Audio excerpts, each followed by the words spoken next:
¿Qué les parece si elevemos una oración para que Dios nos ayude en esta mañana? Vamos a orar antes de la lectura bíblica. Oremos, por favor.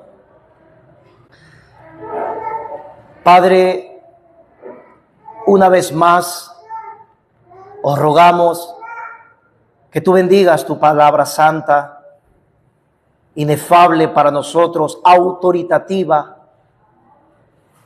Esto es lo único que necesitamos para desarrollarnos en la vida. El alimento espiritual que desciende de lo alto,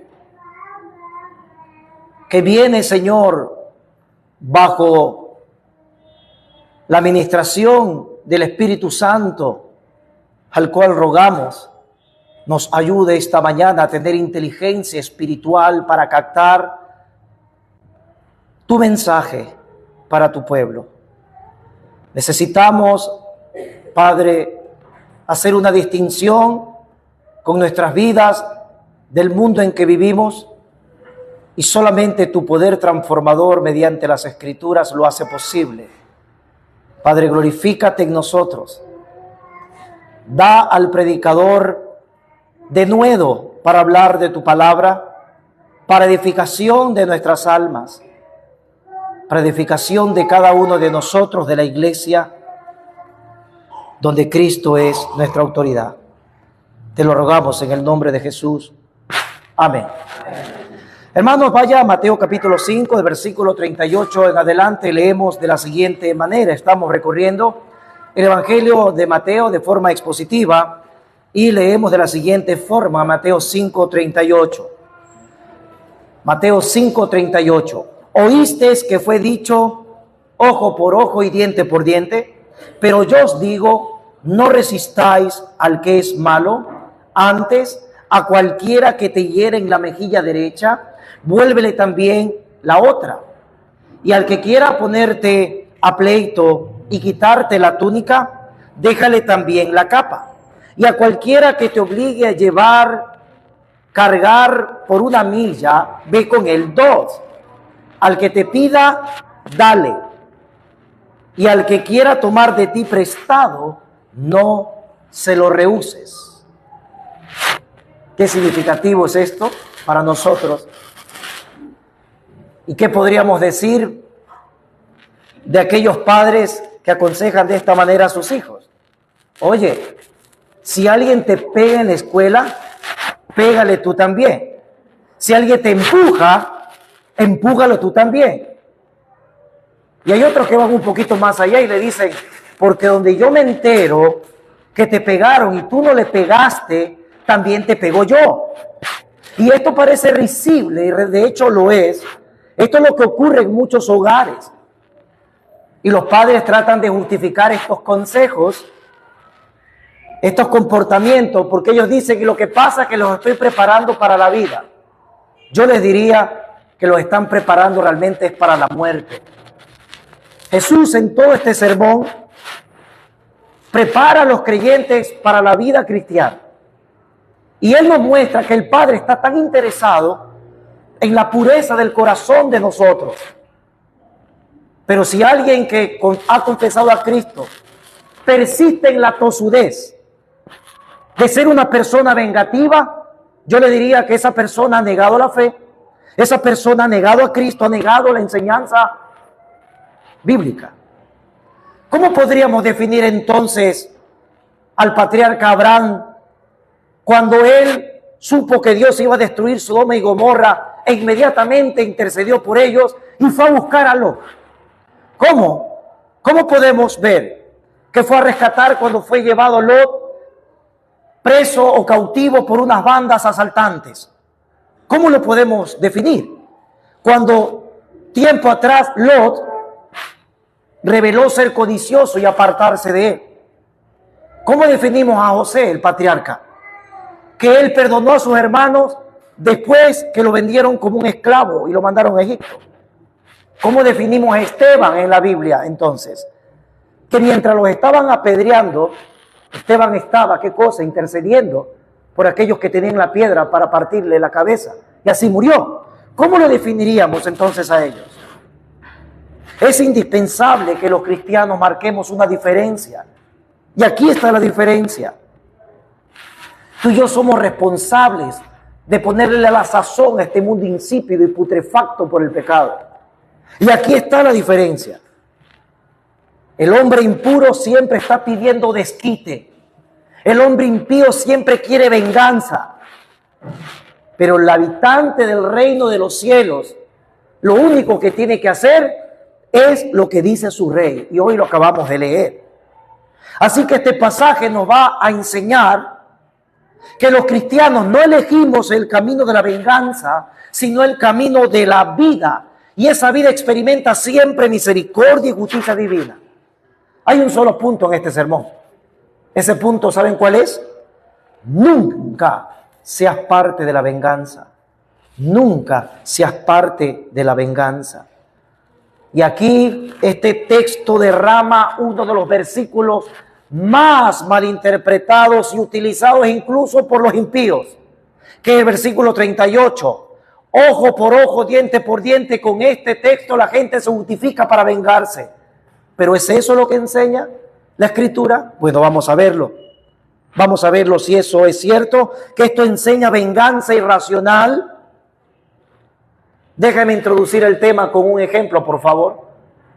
Si usted accidentalmente vive en el campo y accidentalmente usted mata una vaca de su vecino y usted, para no perder la relación con su vecino, no le devuelve otra vaca, sino que le devuelve un perro. ¿Sería justo eso? No, porque usted mató accidentalmente una vaca. ¿Ok? Entonces, eso cuando se restituye un animal. ¿Estamos de acuerdo? Pero ¿sabes que este pasaje y este mandamiento no tiene nada que ver con los animales, sino con las relaciones personales? Y ahí yo me quedo siempre con lo que Dios dice, cómo debe de hacerse. Cuando Noé bajó del arca en Génesis capítulo número 9, y Dios le dijo a Noé después del diluvio, fructificaos y multiplicaos aquí en la tierra, Dios le entregó una ley que dice así: el que derramare sangre de hombre, por el hombre su sangre será derramada, porque a imagen de Dios es hecho el hombre. Dios estaba enseñando venganza, no, sino justicia, vida por vida. Te pregunto, 25 años en la cárcel a un asesino, ¿lo llevan después de finalizar los 25 años a que el muerto se levante? No. Años después, Dios reguló a Israel y le dijo: ojo por ojo, diente por diente, mano por mano, quemadura por quemadura. Y esto es justicia. Justicia. Tenían que ser justos para retribuir cuando pecaran contra su prójimo. El corazón de este mandamiento que está citando Jesús fue malinterpretado por Israel. Como muchos ahora. Me hizo algo, tengo que hacerle también. Porque ojo por ojo, diente por diente. Pero eso no es lo que enseña. Esto está enseñando justicia. Esto no enseña venganza indiscriminada. Esto encaja perfectamente con todo el sentir de Jesús en el Sermón del Monte. ¿Qué está enseñando Jesús en este sermón? La justicia del reino, de los habitantes del reino. ¿Cómo serías justo tú delante de Dios si tienes un corazón vengativo cada vez que alguien te perjudica? ¿Sería mostrar a Dios? Yo creo que no. Por eso Jesús está enseñando en estos versículos la mala interpretación de la ley, la va a desterrar y Él va a enseñarnos y nos permite contemplar el corazón de Dios en medio de su explicación. Ya en el antiguo pacto, en Éxodo 21-23, Dios dijo esto: mas si hubiere muerte, entonces pagarás vida por vida, ojo por ojo, diente por diente, mano por mano, pie por pie, quemadura por quemadura, herida por herida, golpe por golpe. Dios le estaba diciendo a Israel: devuelve justicia cuando te hagan mal. Otra vez, devuelve justicia cuando te hagan mal. No vayas a perjudicar más allá de lo que fuiste perjudicado. Otra cita en Levítico 24:19 dice: al que causare lesión en su prójimo, según lo hizo, así le sea hecho. Escucha otra vez, rotura por rotura, ojo por ojo, diente por diente, según la lesión que haya hecho a otro, tal se hará a él. Atentos con esto. El que hiere algún animal ha de restituirlo, mas el que hiere de muerte a un hombre, que muera. ¿Por qué? El animal, la restitución, pero Dios dijo en el antiguo pacto, el que mata debe morir. ¿Por qué? Por lo que le dijo a Noé, porque los hombres son hechos a la imagen y semejanza de Dios, los animales no. Es decir, que Dios nos está diciendo, mira, la vida humana no la podemos restituir con algo material. Es sagrada. Lleva mi imagen, lleva mi semejanza. Así que el punto de ojo por ojo, diente por diente, no es una venganza irracional. Escuche esto. Es una venganza, sí, pero regulada. Lo mismo por lo mismo. Esta ley llegó en el momento preciso para Israel.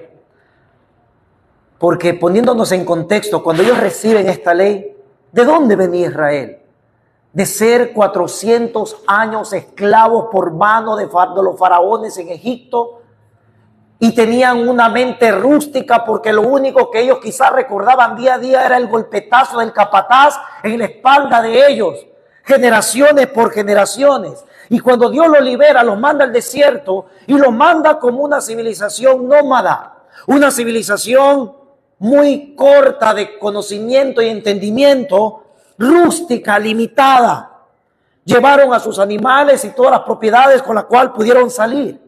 Pero el punto es, ¿cuál era el contraste? Que existía allí otras naciones como los asirios, babilonios, jebuseos, cananeos, que tenían civilizaciones desarrolladas, establecidas, pero que eran extremadamente impuras e inmorales delante de Dios. Al ser muy rústicos, Israel tenía una gran ventaja respecto a las otras naciones de la tierra. La única gran ventaja que tenían era que Yahvé, el Dios de la Biblia, era su rey. Y el rey tiene que dar la ley. Y el pueblo del rey tiene que obedecer la ley. Y esto era lo que marcaba la diferencia contra todo el modernismo que podían tener esas naciones. Como sin lugar a duda lo tuvieron dentro de sus civilizaciones. ¿Cómo resolverían ellos los problemas personales, por ejemplo? ¿Cómo resolverían ellos si se peleaban unos a otros? Debían ser regulados por la ley de Dios. Cuando Dios no pone límite, el hombre se hace daño. Cuando Dios no pone límite, el hombre quiere devorar a otro hombre. Y eso vemos en nuestra sociedad. Como los unos se quieren consumir con nosotros.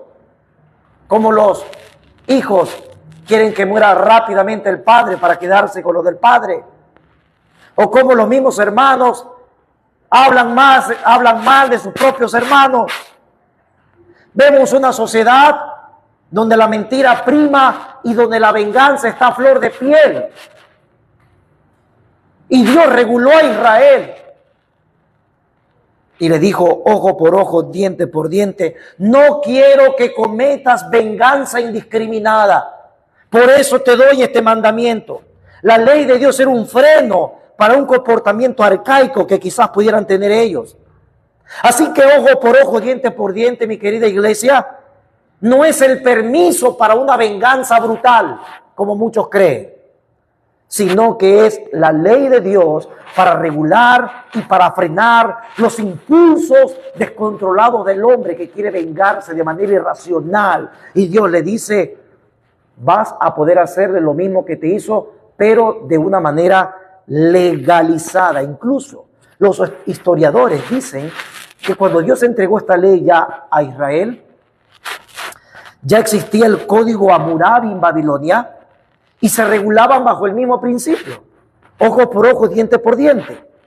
Pero iban a una corte los habitantes, a una corte para ejecutar el problema, Hay un solo país en la tierra, en la actualidad del siglo XXI, que todavía practica esta ley del talión. La ley del talión se llama talión, ojo por ojo, se llama porque talión significa semejante o igual.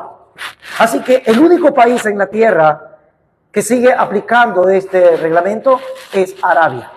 Siguen teniéndolo ya como este principio. Muy bien, yo quiero hacerte una aclaración, porque te puede estar pasando en tu mente, oye, ¿cómo es que los babilonios tenían el código Hammurabi ya ojo por ojo, diente por diente? ¿Me estás tratando de decir que Dios copió a las naciones paganas para dar su ley? No. Dios en su infinita sabiduría dio conocimiento aún a los paganos para que no se aniquilen entre ellos mismos.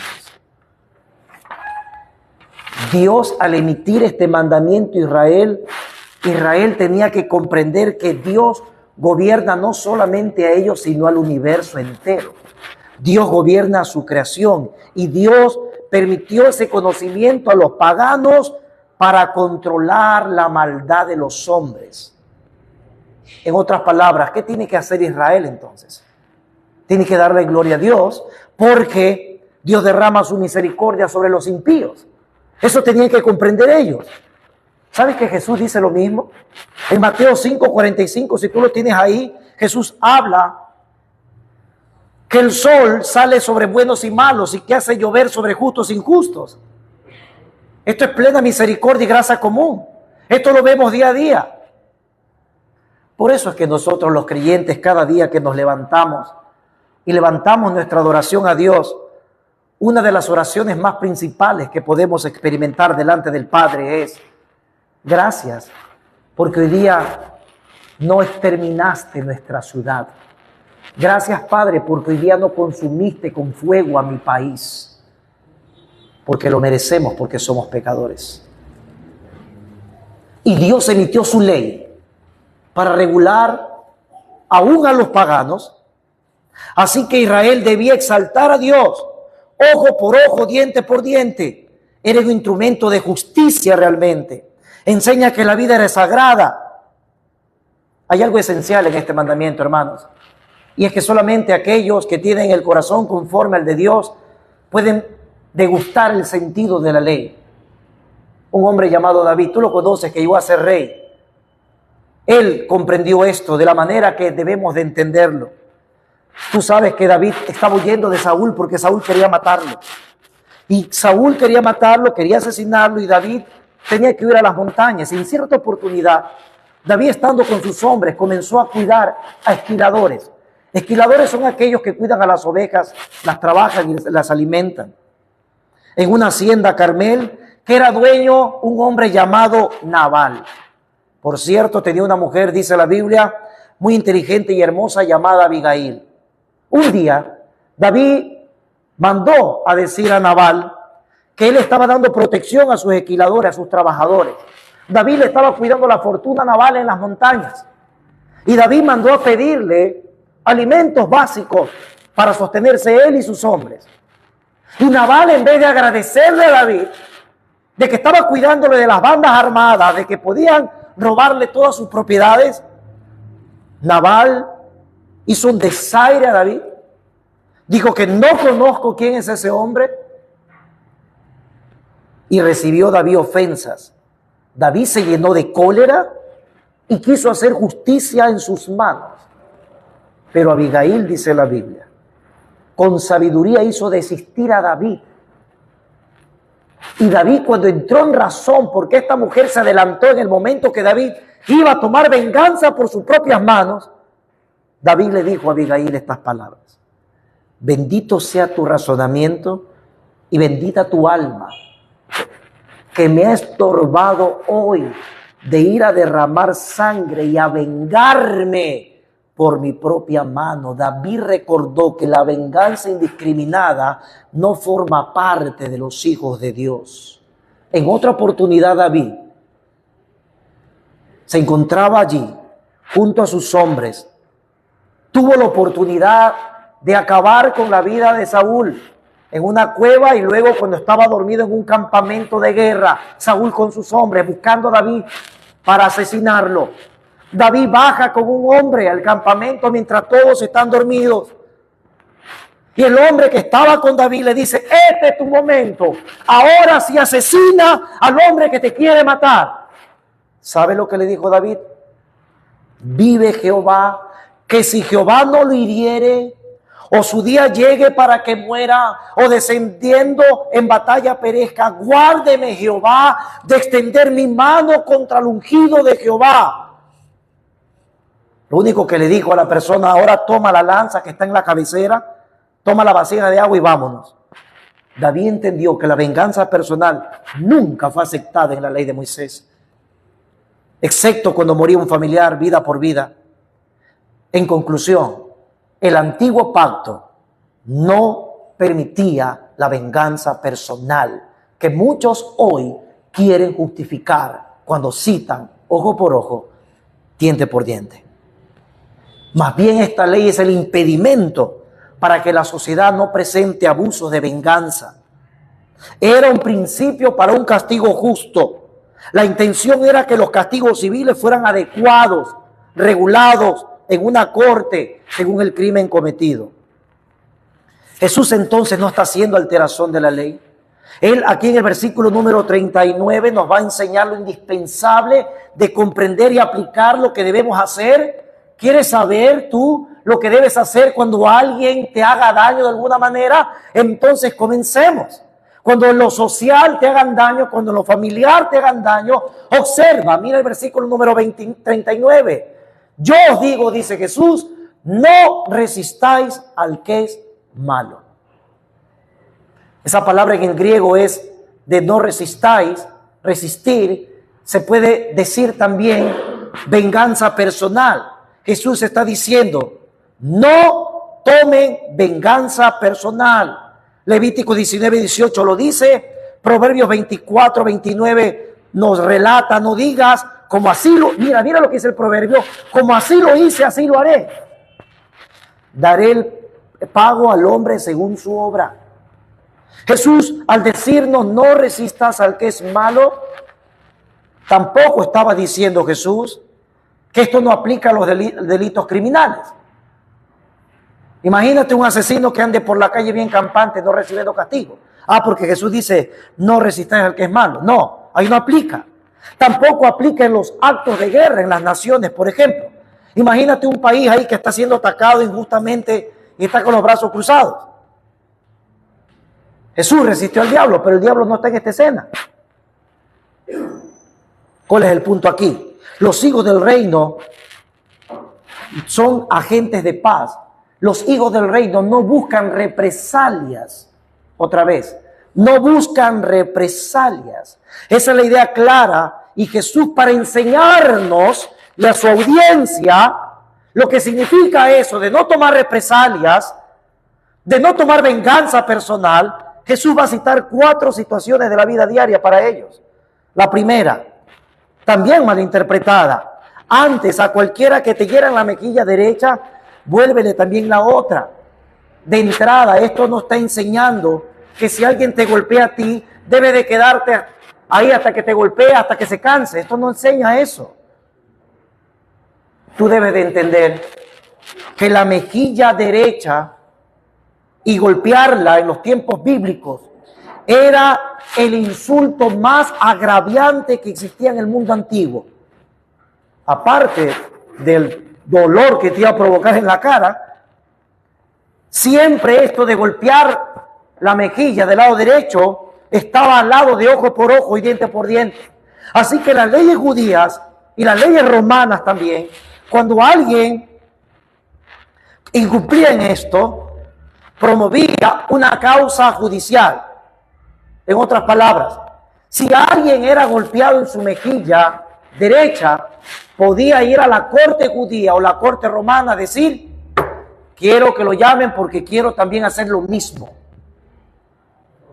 para salir de este agravio personal. Jesús, ¿qué dice? Vuélvele la otra. Pero ¿estará diciendo Jesús, anda para que te pegue? No, Jesús estaba utilizando una exageración, una hipérbole que puso a pensar a la audiencia para decirles, si alguien te hace eso, renuncia a tu derecho personal y no lo llames a la corte. Eso significa vuélvele la otra. Renuncia a tu derecho personal, no vayas a vengarte a la corte. Y esto le pasó a los profetas. A Micaías en Primera de Reyes, el rey vino y lo golpeó, humillándolo. Isaías también lo puso como ejemplo en Isaías 56. El Señor Jesús también fue golpeado injustamente en una bofetada por un alguacil. Y cuando le pegaron a Jesús en ese juicio, donde el alguacil cogió y le pegó a Jesús, esto dijo él: si he hablado mal, testifica en qué está el mal. Y si bien, ¿por qué me golpeas? Jesús nos está contradiciendo. Oiga, pastor, estamos estudiando Mateo 5 y Jesús dice, póngale la otra. Pero Jesús ahora está protestando. Claro, primero Jesús no se está vengando del ofensor. Jesús está emitiendo protesta ante la injusticia. Jesús denunció la injusticia de los fariseos, Mateo 23. Y los hijos de Dios también levantan su voz cuando hay injusticias. Porque si no, ¿cómo seríamos la sal de la tierra? Ser sal de la tierra es poner la justicia de Dios en la tierra. Y no quedarnos callados cuando la injusticia está. Así que el sentir de Jesús es claro: cuando afrenten tu dignidad, no busques venganzas. Ahora tú dirás, ¿qué debo de hacer entonces si me ofenden? ¿Quieres saberlo? Versículo número 43. Oíste que fue dicho, amarás a tu prójimo y aborrecerás a tu enemigo. Esto es lo que tú y debemos de hacer. Versículo 44. Pero yo os digo, amad a vuestros enemigos, bendecid a los que maldicen, haced bien a los que aborrecen, orad por los que ultrajan y os persiguen. Es decir, que cuando dañan mi afrenta personal, ¿qué pide Jesús? ¿Que vaya a la corte y me vengue? No, Él pide, ámalos. Porque sin lugar a dudas esa persona no ha probado el amor de Dios. Jesús dice, ¿te ofenden? Ámalos. Ámalos. Jesús entonces está condenando aquí, ¿qué cosa? El que tú no tengas ese espíritu de amor, el que no tengamos esa forma de ver las Escrituras con lealtad. Y Jesús está condenando el odio y el deseo de venganza.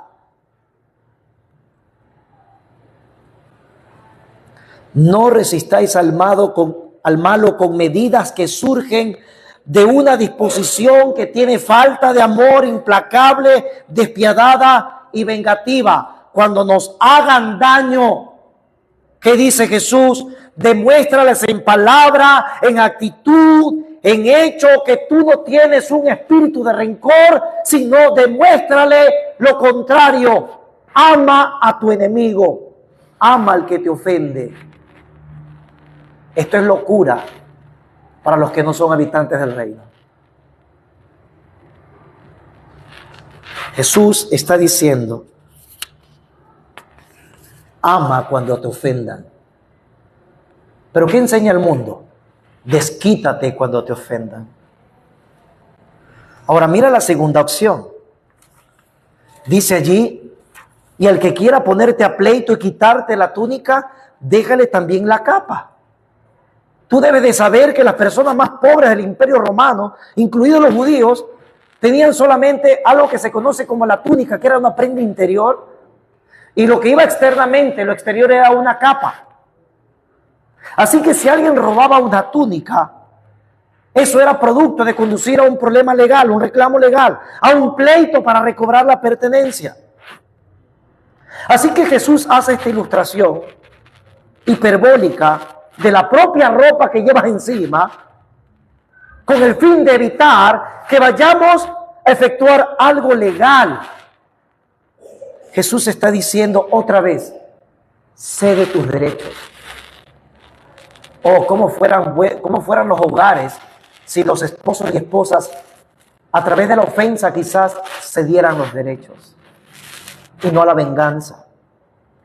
Jesús, cuando toca este ejemplo aquí de la ropa que tenía un pobre, por decirlo así, Jesús va a una exageración, porque incluso la ley decía que si alguien prestaba recursos y el acreedor podía tomar la túnica como parte de pago, pero la ley decía, oye, si ya llega la noche, entrégale la túnica, porque esa túnica le sirve a él también como una manta para el frío. Eso decía la ley incluso en Éxodo 22, 26, 27.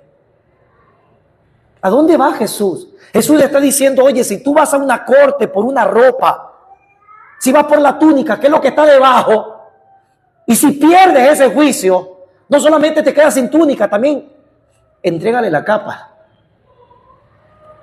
Pierdes todo. Otra vez, ¿cuál es el punto de Jesús aquí? No es que nos quiten la ropa por cualquier lado, sino que Jesús está diciendo, renuncia a tus derechos. Escucha esto. Tú y yo no tenemos el derecho de odiar a la gente que quiere quitarnos nuestras posesiones materiales. El estándar es alto de Jesús para los habitantes del reino. Jesús está diciendo que nuestro corazón, cuando alguien quiere aprovecharse de nuestras cosas materiales, Jesús está diciendo, no te llenes de odio, sino, otra vez, ámalo. Y que ese amor sea visible en la forma en que tú tratas a esa persona que aún quiera quitarte la ropa. Los cristianos en Corinto vivían en los tribunales, ¿sabías eso? La primera iglesia. Ahí se ofendían hermanos con hermanos y ¿sabes lo que hacían? Rápidamente, vámonos al tribunal a solucionar esto. Como que esta enseñanza no caló en ellos. Y Pablo les dice en 1 Corintios 6, 7, así que, cierto es ya una falta en vosotros que tengáis pleito entre vosotros mismos. Escucha, ¿por qué no sufrir más bien el agravio? O sea, ¿por qué tú no cedes tus derechos, perdonas a tu hermano? ¿Por qué no lo amas cuando te trata mal y continúas? Sino que vas a una corte a vengarte. Pablo les dice, ¿por qué no sufrís más bien el ser defraudados? Jesús sigue enseñando aquí a la multitud. Mira el otro ejemplo, por favor, del versículo 41. Y a cualquiera que te obligue a llevar carga por una milla, ¿qué dice Jesús? Ve con él 2. Bueno, yo me imagino la audiencia allí. ¿Qué es esto? Cuando los fariseos se están enseñando en las calles que ojo por ojo, diente por diente, vengan rápido a la corte para que se vengan personalmente. Y Jesús tiene y da el sentido de la ley, que Dios no quiere que sus hijos tengan un corazón vengativo, sino que en vez de vengativo, Dios pide, represéntame bien en la tierra, porque si tú me representas bien, entonces tú vas a amar a tus enemigos constantemente, como yo y como Cristo ama a sus enemigos. Mira, la vida para los judíos en el Imperio Romano no fue fácil.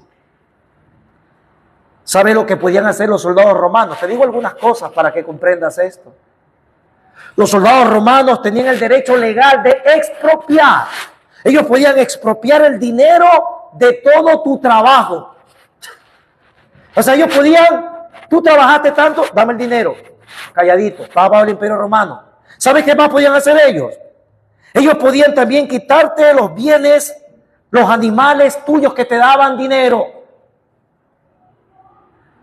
Y aunque esto del Imperio Romano se ejecutaba en otras partes de la tierra, del imperio, en Galilea casi no se dio mucho a esto, porque los judíos andaban siempre obedeciendo, porque sabían hasta dónde podían llegar. Pero el pensamiento de Jesús aquí, entonces, ¿a dónde apunta? Mira, no pongas resistencia cuando alguien te pide ese servicio obligado. Porque también esto de esta palabrita, cualquiera que te obligue, Es una palabra persa que se trajo de que había correos públicos o mensajeros montados que iban de ciertas localidades a otras, y eso llevaba millas de distancia. Pero si ellos podían tomar a alguien de la calle, ok, venga usted y llévese eso para allá. Jesús les está diciendo, este es el nombre de la requisición de servicio. ¿A quién le pasó esto en la Biblia? ¿Se acuerdan cuando Jesús llevaba la cruz al Gólgota? Y que dice un romano que llamó a un hombre llamado Simón de Cirene. ¿Y qué le dijo? ¿A dónde vas? No, ven acá y carga tú la cruz, llévala. Así que esto era tan real. Y Cristo, ¿qué nos está diciendo con esto, iglesia? Que es nefasto para un hijo de Dios tener un espíritu de amargura cuando alguien te pide un servicio. Jesús les está diciendo, si alguien te pide que vayas una milla, sabemos que es algo que te están obligando, pero no quiero que te pongas allí a refunfuñar, no quiero que tengas amargura, no quiero que tengas enojo, más bien quiero que hagas lo siguiente: coge eso que te están mandando y no vaya una milla, anda 2, pero sonriente.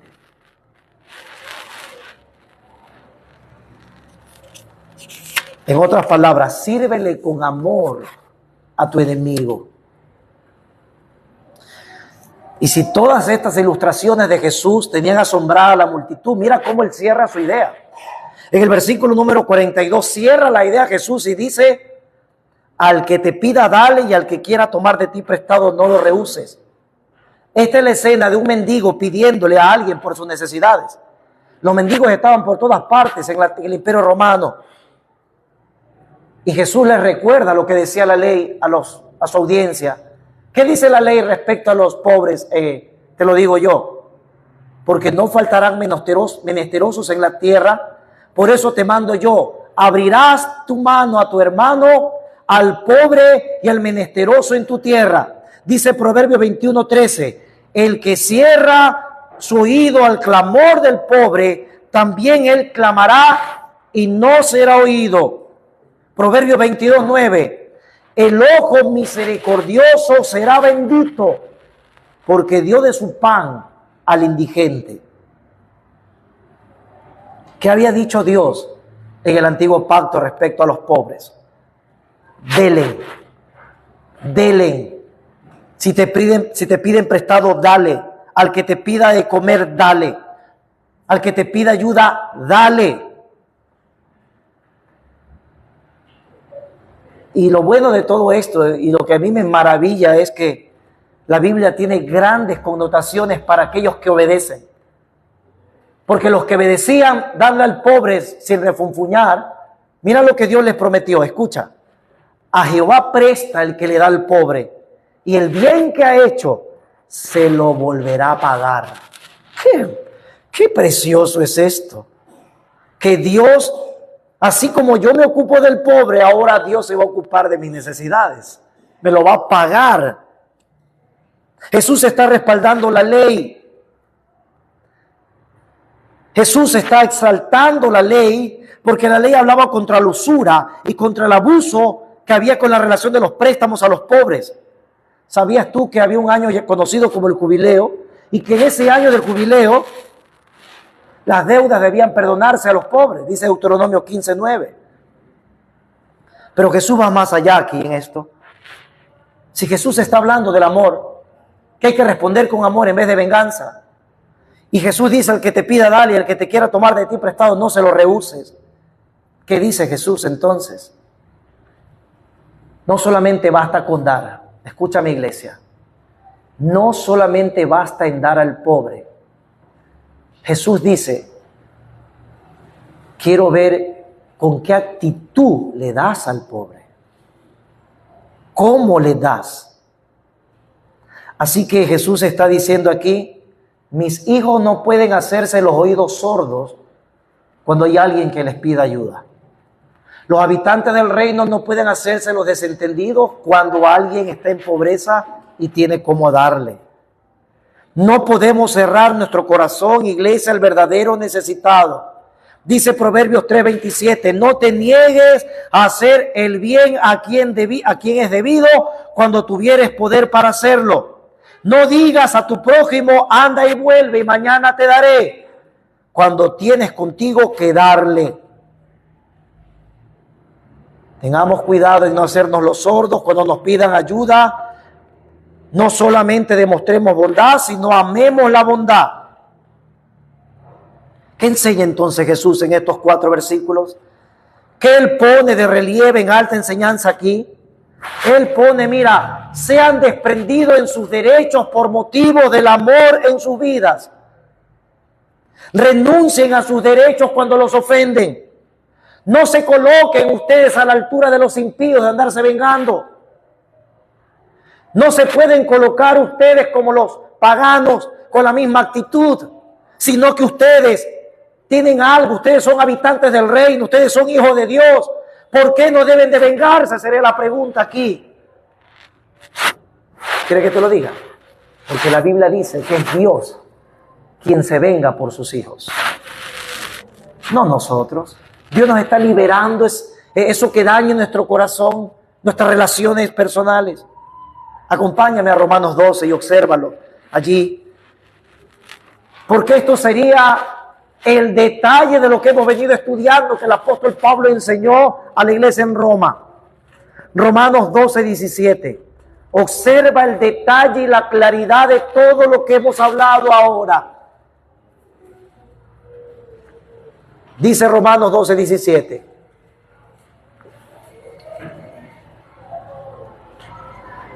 No paguéis a nadie mal por mal. Observa. Procurad lo bueno delante de los hombres. Versículo 18. Si es posible, en cuanto dependa de vosotros, estad en paz con todos los hombres. 19. Márcalo si es posible en tu Biblia. No os, ¿qué dice iglesia? Venguéis vosotros mismos, amados míos, sino dejar lugar para la ira de Dios, porque escrito está, mía es la venganza, yo pagaré, dice el Señor. Mira a los que te ofenden, versículo 20. Así que, si tu enemigo tuviere hambre, ¿qué tenemos que hacer? Dale de comer. Si tuviere sed, ¿qué tenemos que hacer? Dale de beber. Porque haciendo esto, ascua de fuego amontonarás sobre su cabeza. Es decir, lo llenarás de vergüenza. Si tú te pagan con mal y tú devuelves amor, esa persona la vas a avergonzar y vas a representar bien a Cristo. Versículo número 21. Iglesia, escucha esto. No seas vencido de lo malo. No te dejes influenciar del mundo. No repitas lo que todos repiten. No te vengues personalmente. Ama a tu ofensor. ¿Cómo se hace eso? Versículo 21. Vence con el bien el mal. ¿Qué detalle de esto? ¿Qué detalle del apóstol Pablo? Observa allí, por favor. ¿Quién realmente hace una venganza santa y justa? El Dios de los cielos. Porque nuestra venganza, como seres que luchamos con el pecado en nuestros miembros, nuestra venganza va a ser irracional, impía, como el mundo, pagana. Proverbios 20, 22. Escucha lo que nos mandan cuando nos hagan daño. Proverbios 20, 22 dice, no digas yo me vengaré, espera en Jehová y Él te salvará. Yo quiero llevarte también a que observes que cuando Dios dice que Él se vengará, lo va a hacer en 2 esferas. Y esto sí es importante para nosotros. Vaya a Hebreos 10, versículo número 30. Observe la forma en que el Dios de la Biblia, nuestro Dios eterno, se venga. Obsérvelo. ¿Cuál es el motivo de su venganza principal de nuestro Dios? Observe. Hebreos 10, versículo número 30. Dice el autor de Hebreos, pues esto fue escrito a la iglesia, observe, pues conocemos al que dijo, mía es la venganza, yo daré el pago, dice el Señor. Y otra vez, observe, el Señor juzgará a su pueblo. Vamos a explicarlo. El autor de Hebreos está tomando una cita de Deuteronomio 32, 35, donde Dios había puesto en la boca de Moisés un cántico. un cántico de liberación. Dice allí el Deuteronomio que Dios le dijo a Moisés, escribe este cántico que voy a poner en ti. Y en ese cántico le recordaban a Israel que él sería quien tomara venganza sobre las naciones enemigas. Muy bien, el autor de Hebreos toma ese principio y lo aplica a la iglesia y dice, oye, mía la venganza, dice, por esto conocemos, eso es lo que dice el Antiguo Testamento. Mía es la venganza, yo pagaré el pago, dice el Señor. Y otra vez, el Señor juzgará a su pueblo. La pregunta, ¿cuándo se va a vengar el Señor? ¿Cuál es el motivo por el cual se va a vengar el Señor? Si tú retrocedes al versículo número 29, observa el motivo de Dios para su venganza.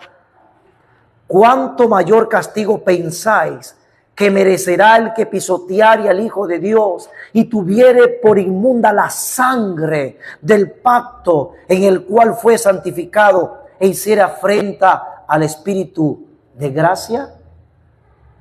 Lo magnífico y lo que me pone a temblar de este pasaje, ¿sabe lo que es?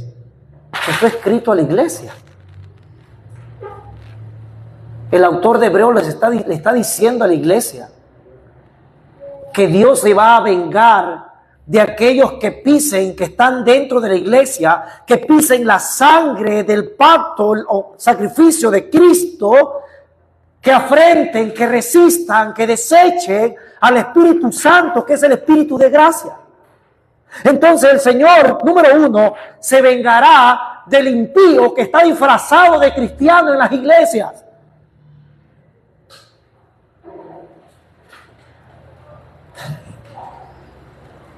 Qué verdad tan aterradora.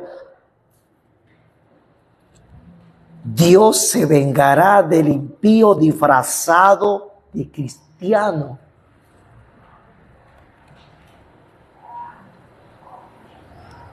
Segunda implicación. Observa, esto es lo reconfortante en el texto. El Señor juzgará a su pueblo. ¿Sabe que me llena esto de alegría? Porque no dice, el Señor se vengará de su pueblo, sino que juzgará a su pueblo, porque tú y yo hemos de rendir cuentas como pueblo de Cristo. Pero el Padre no se va a vengar de nosotros. ¿Sabes por qué? Porque nos amó en Jesucristo, porque somos su pueblo, porque somos las ovejas de su gran rebaño y porque siempre queremos exaltar el nombre de nuestro gran pastor, el Señor Jesucristo.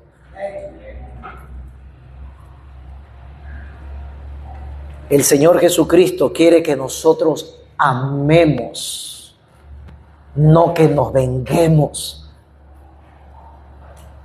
Todo habitante del reino de los cielos busca el camino de la no represalia, no la revancha.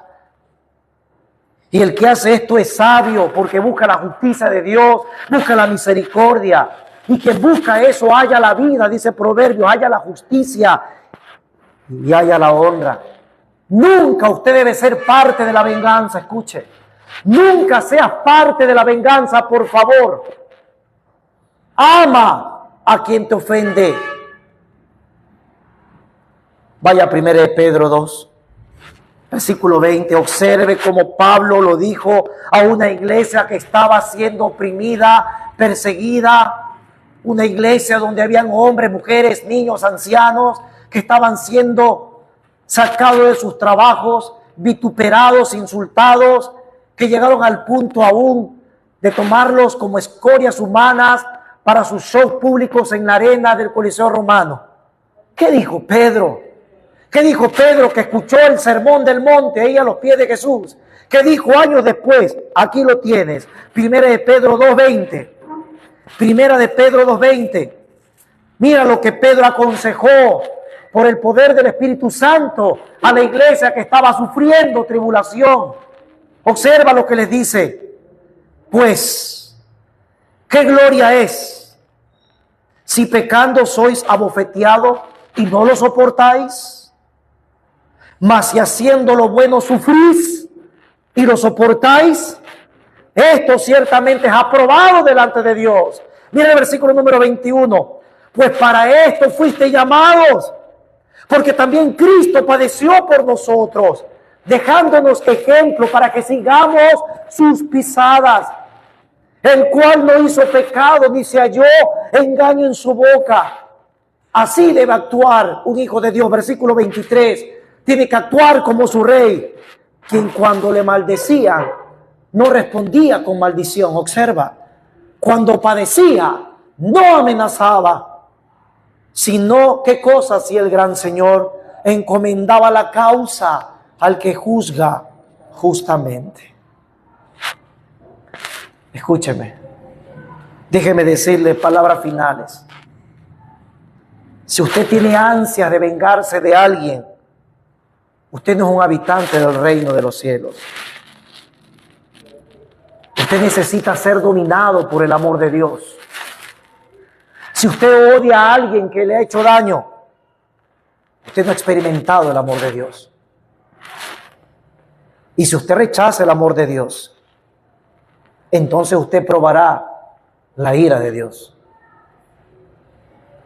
Dice la Biblia, el que cree en el Hijo tiene vida eterna, pero el que rehúsa creer en el Hijo no verá la vida, sino que la ira de Dios está sobre él. ¿Por qué la sociedad vive odiándose los unos con los otros? Padres contra hijos, esposos contra esposas, porque albergan amargura en su corazón, odio en sus mentes, en sus corazones. Se han dejado influenciar por el pensamiento pagano, filosófico y aún psicológico de que tienes que hacerle al resto lo que te hacen a ti. Los que son habitantes del reino de los cielos, los que siguen a Jesucristo, los que siguen sus pisadas, los que caminan con Él, los que proclaman su nombre, los que exaltan su nombre, los que cantan las alabanzas, los que van a su iglesia, los que pertenecen al redil de Cristo, hacen lo que Cristo hizo, amar a sus enemigos. Cristo estando en la cruz, cuando hicieron con Él lo más cruel que se podía hacer, y que esa muerte de cruz era para las escorias de la sociedad. Cuando Cristo estaba allí, colgado en la cruz, Cristo nunca le dijo al Padre, véngate de ellos, sino que dijo, Padre, perdónalos, porque no saben lo que hacen. Cristo entonces nos está enseñando, ¿te tratan mal? No te vengues, ámalos. Ámalos. Demuéstrale que tú eres un fiel seguidor mío. Demuestra que tú pones sazón a esta tierra llena de odio, de resentimiento los unos a los otros. ¿A dónde te llevará el resentimiento? ¿A dónde te llevará el odio? ¿A dónde te llevará? Pero si seguimos las pisadas del Señor, y si usted es sincero en esta mañana y está ahí con un resentimiento, un odio hacia su padre, hacia su madre, hacia su familia, hacia alguien que le hizo daño hace algún tiempo quizás, usted tiene eso todavía allí, pida perdón a Cristo y pídale al Señor, ayúdame a amar como tú amas. Los hijos de Dios no piden castigo para sus opresores. Los hijos de Dios, para quienes nos hace daño, pedimos misericordia por ellos. Misericordia por ellos. En vez de venganza, misericordia. Cuidado con lo que usted tiene internamente. Eso dice mucho delante de los ojos de Dios. Padre, gracias por tu palabra en esta mañana. Gracias porque nuestro Rey nos pide claramente demostrar que somos parte de Él. Nosotros tenemos que marcar la diferencia, Padre. Ayuda a que tu pueblo viva bajo estas convicciones plenas que da el Espíritu Santo por medio de las Escrituras. Transforma, trastoca y derriba toda situación que ofenda tu preciosa santidad. Queremos vivir en justicia. Esta es la justicia de tu reino, Padre. Ayuda a que cada uno de nosotros pueda hacerlo así. Pero también yo quiero rogarte, Señor, por aquellos que aquí están y no han probado del amor tuyo en la cruz del Calvario por medio de tu Hijo, que tú los levantes para tu gloria en salvación, que ellos y ellas puedan confesar que solamente Cristo es el único que ha muerto por amor sacrificial por ellos, que en vez de pedir venganza por los pecadores, Él ha pedido y tiene misericordia de ti. Anda Cristo en esta mañana, proclámalo, arrepiéntete de tus pecados, confiésalo como tu Señor y Salvador. Dile, quita de mí este orgullo, este odio, este rencor, este resentimiento a aquellos que me han hecho daño. Y reconoce que tú también le has hecho daño a la santidad de Dios. Y has ofendido a Dios con tus pecados. Y por eso necesitas ir a clamar ahora mismo a la cruz del Calvario por perdón de tus pecados. Creen que Cristo murió por ti. Debes de creer que Cristo resucitó por ti para darte una vida nueva.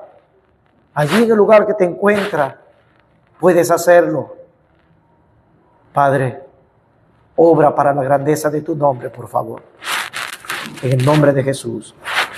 Amén y amén.